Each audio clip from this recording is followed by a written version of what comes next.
안녕하세요, 브레들러 K채널입니다. 지난 영상과 또 많은 공백을 가지게 되었는데 이렇게 저를 기다려주신 많은 여러분께 무한한 감사를 드립니다. 물론 오늘 처음 들어오신 분들에게도 환영의 인사를 드립니다. 제 채널은 그냥 부담없이 들으시고 보시면 되는 그런 채널입니다. 이번에도 저희 영상에서는 놀래 나자빠질 그런 기술은 없으니 긴장은 푸시고 봐주시면 감사드리겠습니다. 이번에는 전차를 들고 나왔는데요. 미군이 한반도에 6.25 때 처음 들여와서 국군이 1956년에 한개 대대를 처음 운영하였고, 이후 미군의 운영전차가 변경되는 상황으로 잉여분 500여 대를 대량으로 인수받아 우리 국군이 본격적인 M47 전차 대대를 꾸리게 된 역사를 가지고 있는 그 전차입니다. 1978년에 이타리아 금형에서 태어난 M47은 여러 모형회사에서 발매를 했었는데요. 아카데미에서는 2011년에 대한민국 해병대 버전으로 발매를 했었습니다. 모래사장을 굴러가는 박스 아트의 이 M47은 해군에서 1970년대 육군의 M47을 인수받아 운영이 되었던 것으로 알고 있는데요. 흔히 보는 M47과 궤도 흙바지 부분이 조금 다른 모습을 가지고 있다는 것을 볼 수 있습니다. 지금은 퇴역하고 포 부분만 남아 해안포로 떠돌고 있다는 귀신설도 있습니다. 중요한 건 제가 군사 전문가가 아니기 때문에 더 이상 물어봐야 나올 게 없으니 잘못된 정보나 추억의 글들은 댓글로 남겨주시면 모두가 즐거울 것 같습니다. 패튼이라는 이름을 가진 M46, M47, M48 전차가 패튼 시리즈이고, 오늘 우리가 조립할 패튼은 두 번째 버전인 M47이라는 것만 기억해 주시기 바랍니다. 구성물을 보시면 다른 런너와 살짝 구분되는 런너가 한 장 들어있는데 서치라이트 부품만 사용되고 모두 잉여 부품이 되는 런너고요. 나머지 부품은 브라운의 색상을 가진 부품으로 이타리아 금형에서 사출된 런너들입니다. 데칼 구성을 보면 해병대라는 글자 외에는 모두 육군의 마크들이라 이것 역시 잉여 마크들이 되어버리겠네요. 설명서를 디자인한 분을 좀 잡아와야 할 것 같은데요. 아주 불친절한 설명서입니다. 그림도 원근법을 조금 무시한 것 같은데요.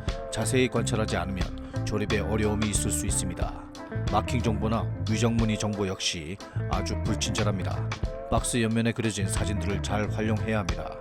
엔진룸 덮개는 일부가 조립해서 덮을 수 있는 설계인데요. 내부 엔진이 성형되어 제공이 됩니다. 이 부분을 들여다볼 수 있게 덮개가 열어놓을 수 있도록 설계가 되어 있는 것 같습니다. 시대에 맞지 않은 피규어와 총기를 볼 수 있고요. 고무 트랙이 제공이 됩니다. 그 외에 런너 부품들은 고전스러운 디자인을 볼 수 있습니다. 다행히 부품에는 지느러미나 찌꺼기 없이 비교적 깔끔하게 사출된 형태로 제공이 됩니다. 자, 이렇게 간단히 살펴봤고요. 이제 이 고전스러운 부품들로 고전스러운 해병대 전차를 만들어 봐야겠습니다.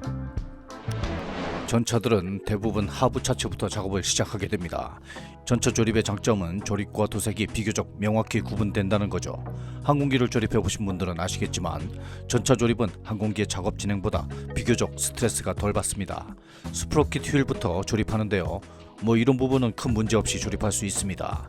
제가 설명서가 불친절하다고 말씀드린 부분은 바로 이런 부분입니다. 부품 번호가 표기된 방식이 요즘과는 많이 다르죠.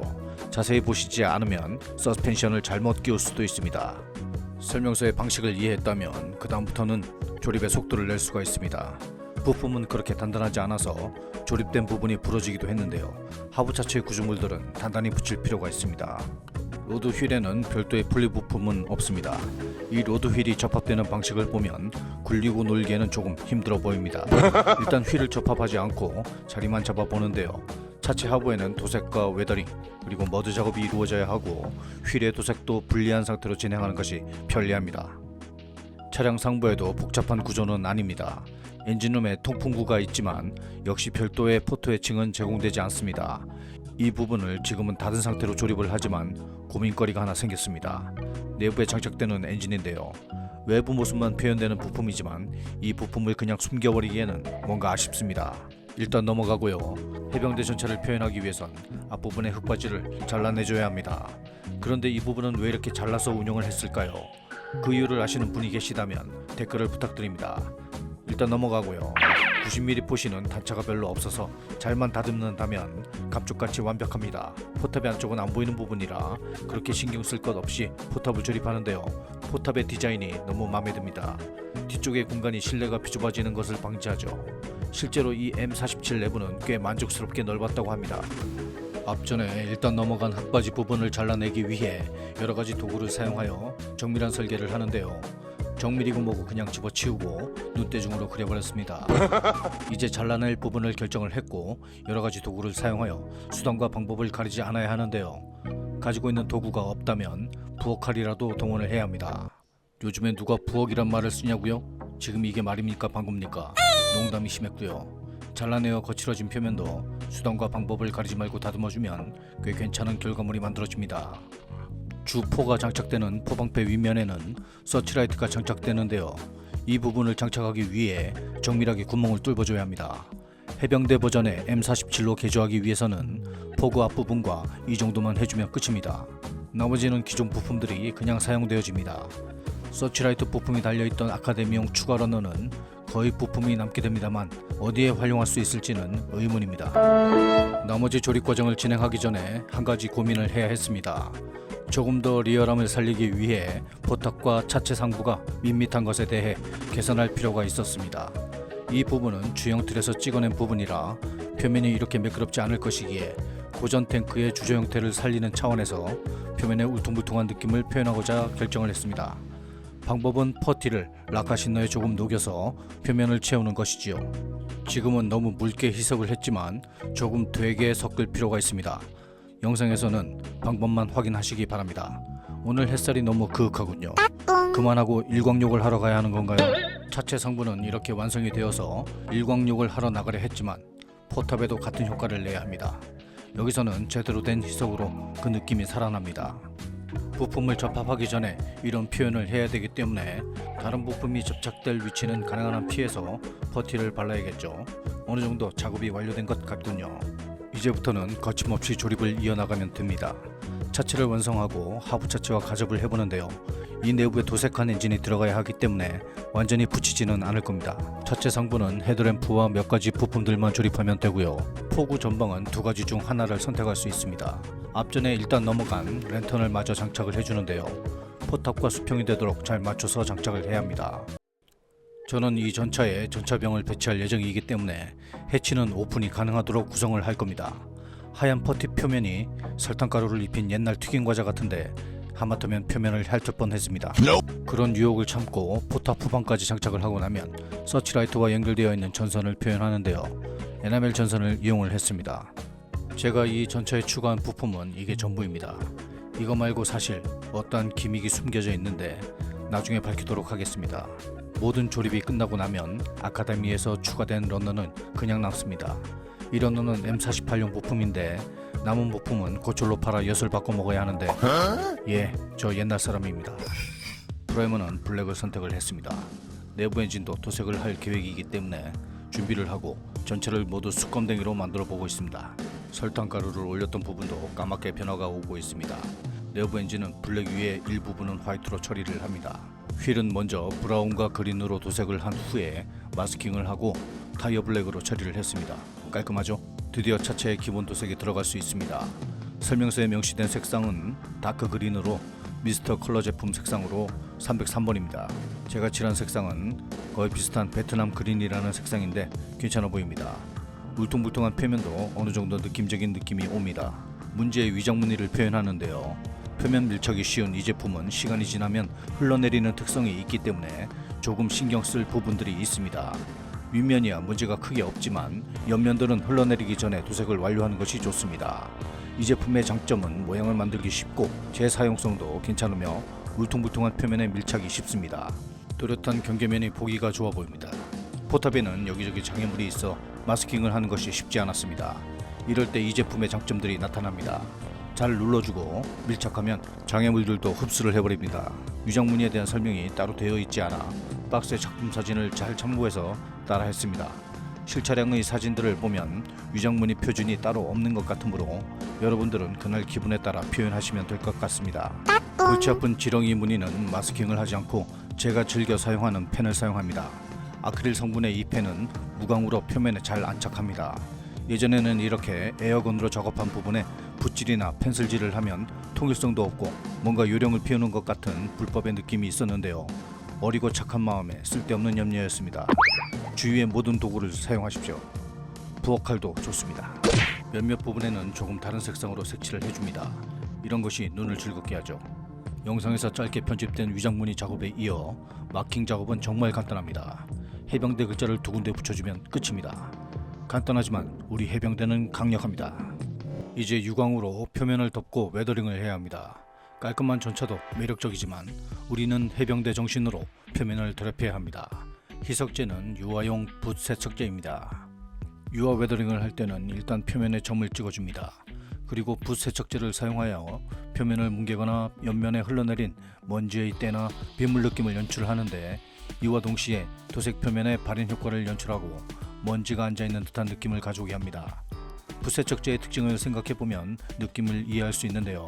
유화 물감을 세척제에 녹이면 농도가 옅어지는 색상을 얻을 수 있는데, 이런 액체가 표면에 남겨지면서 얻을 수 있는 효과를 사용하는 것입니다. 따라서 붓 세척제의 농도에 따라 느낌이 달라집니다. 경계면을 드러내기 위해선 블랙에 가까운 색상의 유화를 유화 세척제에 희석하여 틈 사이로 액을 흘러 넣으면 틈 사이로 퍼지면서 마치 파넬라인 액센트 도료를 사용한 효과를 얻을 수 있습니다. 유화의 장점은 좀 더 고전적인 느낌을 끌어올 수 있으며 라카나 에나멜 도료 위에 모두 사용할 수 있다는 것입니다. 이 유화 세척제는 이들 도료들을 녹일 수 없기 때문에 모든 희석제 맨 윗단계에 사용하는 것이 좋습니다. 지금은 스폰지를 사용하여 가장자리를 정리하는 모습입니다. 이러한 유화 표면 위에 다른 속성의 도료를 사용하려면 표면을 클리어로 보호할 필요가 있습니다. 무광 클리어로 덮는 이유는 유화 효과를 확인하고 보호하는 차원입니다. 여기서 유광 클리어를 덮어도 관계는 없습니다. 무광 클리어로 인해 표면은 더 강렬하게 웨더링 효과가 남아있는데요. 이런 부분은 최종적으로 안정시킬 것입니다. 이제 가장자리와 치핑 작업을 하는데요. 이 효과는 아크릴 물감을 사용하기로 했습니다. 가장자리는 드라이 브러싱을 하는 것이 효과적입니다. 앞전에 덮어놓은 유화는 무광 클리어 밑에 있는 상태로 보호가 되고 있으며 그 위층에 아크릴 물감으로 효과를 내는 것이지요.